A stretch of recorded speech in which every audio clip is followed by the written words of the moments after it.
news, let's take a look at the latest NBA trade rumors. We'll center it on Kawhi Leonard right here, right now. So is he going to stay with the Spurs?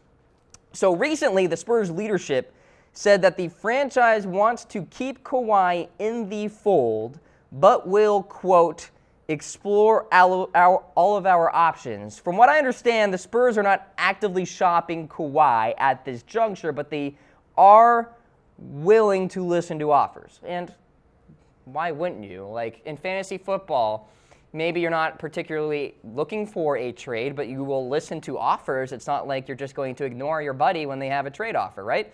So I understand what the Spurs are trying to do here. Now, Greg Popovich recently traveled to Southern California to meet with Kawhi Leonard to discuss the future and all of that. And, of course, the big-time headline that came out recently was that Kawhi Leonard has requested a trade. Now, the Spurs declined to say whether Leonard actually made a formal request to be dealt from San Antonio, but he did. I mean, he just did. He does not want to be there, and he's not going to sign this Supermax contract. If anything, he'll play out the string, become a free agent in 2019, go to LA, join LeBron James, perhaps in 2019, and be done with it. So there you go. All right, how about Kawhi to the Clippers? All right, so this is the centerpiece of the report. Mark Stein reporting last night that the Clippers tried to lure the Spurs into a draft night trade. The package included picks 12, 13, and Tobias Harris. All right, the Clippers don't really have the young players, though, that I think the Lakers have to provide for the San Antonio Spurs. We'll talk about the Lakers and what they tried to do. And I will say that, yes, Kawhi wants to be in LA, but he prefers the Lakers over the Clippers. And why wouldn't you? So I just don't think the Clippers make much sense from the Spurs' perspective, from Kawhi's perspective, most certainly. And I don't think it's actually going to happen, in my opinion. So there you go. You guys are watching the Cam Rogers Show presented by FanDuel. Thanks to FanDuel for sponsoring the program. Awesome week, by the way, to sign up on FanDuel. World Cup and Major League Baseball contests for new players only. Play for real cash while you learn the ropes and get $10 free when you make your first deposit. Use the website fanduel.com/chatsports to receive that bonus. And we thank them for sponsoring the show here today. I mentioned the Lakers and Kawhi. Well, this is not a good report if you're hoping for Kawhi to go out to LA. The Spurs reportedly shut the door on the Lakers. According to ESPN, the conversation reportedly didn't even go to the point where players were actually being discussed.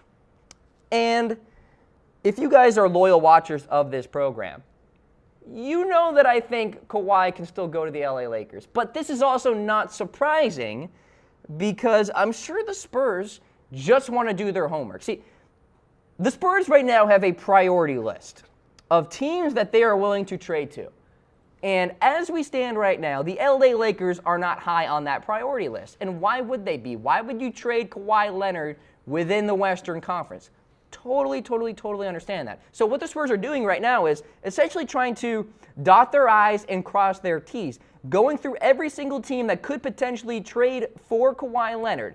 If the Spurs leadership gets to the point where the offers just stink across the board, then Spurs leadership is going to be tempted to go to LA and be like, all right, guys, let's do a deal.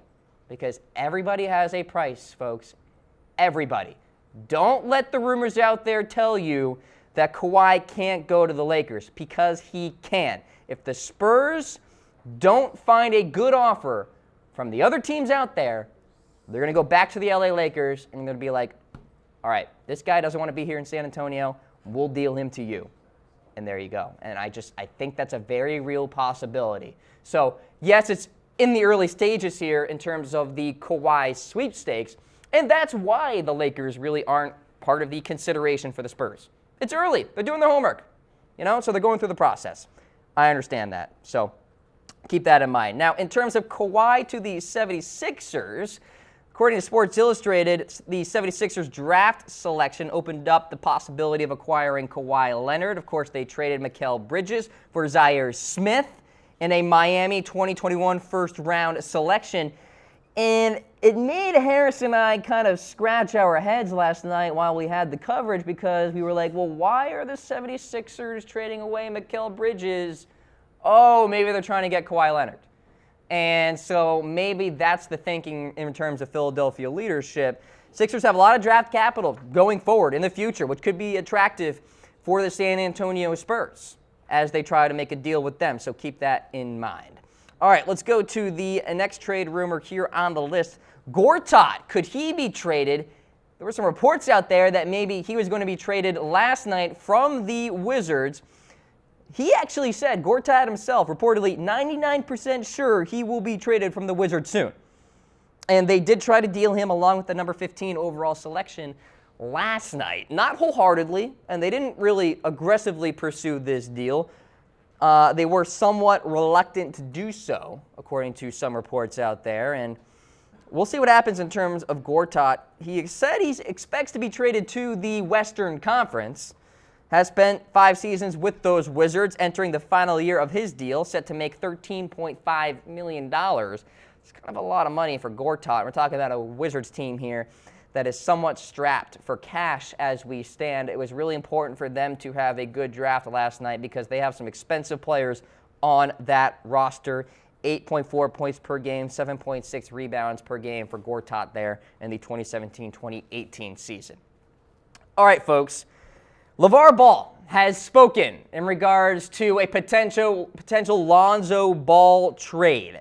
LaVar Ball obviously does not like the idea of a Lonzo Ball deal. He said, quote, "It'll be the worst move they ever made." Now, LaVar is still confident all 3 of his sons will play on the same team. LiAngelo Ball was not drafted last night, although LaVar says, quote, he'll come in the back door as a free agent, and then went on to say, somebody will take 3 of my boys, and whoever does, guess what? Championship. So, Lonzo Ball, Jello, LaMelo, the big 3, perhaps bringing a championship to whatever team it is. The LA Lakers, perhaps? Who knows? But it brings up an interesting point here, because LaVar Ball has promised a lot of things in the past, and more specifically, that all 3 of his sons are going to play on the same NBA team. I just don't think that's actually going to happen, but we'll give LaVar Ball some credibility here in that maybe LiAngelo could be picked up by a team as an undrafted free agent. LaMelo has a lot of promise, although let's pump the brakes a little bit here because there's a lot of basketball left to be watched in regards to him. So we'll see what happens in regards to that. LaVar Ball, what up? I'm assuming that is a user on YouTube Live or Facebook Live giving a shout out to LaVar Ball, what up? Got a weigh-in for you guys. Legit serious question.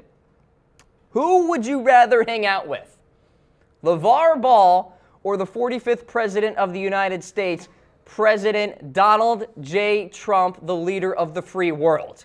Comment, comment, comment. YouTube Live, Facebook Live, hit me up on Twitter. I want you guys to give me supporting details in terms of why you would rather hang out with that person. So we're talking about LaVar Ball or President Trump. And by the way, there's no cop-out, ladies and gentlemen. You can't say neither. You have to pick one. So Donald J. Trump in the White House, or maybe you go hang out with LaVar Ball out there in LA. I want your reasoning. I'm going to read these comments, perhaps even on air, because I am very excited to see what people are going to say about this. Of course, LaVar Ball, President Trump got into a Twitter spat recently with the whole theft that went on in China. President Trump expecting a thank you from LiAngelo Ball and LaVar Ball. LaVar Ball said, I don't think I owe President Trump anything at all. So there was all of that and whatnot. But, legit question, because I think some people are going to be hard-pressed to pick a person here, because there are people out there that probably don't like LaVar and Trump at the same time. So, by the way, according to the fantastic staff behind the scenes here, LaVar Ball is winning on YouTube with the vote. So everybody is saying, we'd rather hang out with LaVar Ball rather than President Trump. So keep hitting us up with those comments. I'm going to force Harris Rubenstein to answer this weigh-in as well as he gets himself all set to come on the program. But we do want to bring up another one here as well in terms of a weigh-in. If LiAngelo Ball, all right, work with me here, guys, wins an NBA title, should he visit the White House and President Trump? Well, first of all, President Trump has to send out an invite, right? Because, well, we all know how Donald Trump rescinded his invite for the Philadelphia Eagles. He said he wouldn't invite the Golden State Warriors to the White House. But let's just say Jello wins an NBA title, okay? And President Trump invites him and his team to the White House. Should he go? All right, be sure to hit us up on YouTube Live as well as Facebook Live, and we will be tracking what you guys say. The staff behind the scenes will be tracking your guys' votes, and we'll see who actually wins out, by the way, in that previous weigh-in as well in regards to President Trump or LaVar Ball. So there you go. Fun little segment there.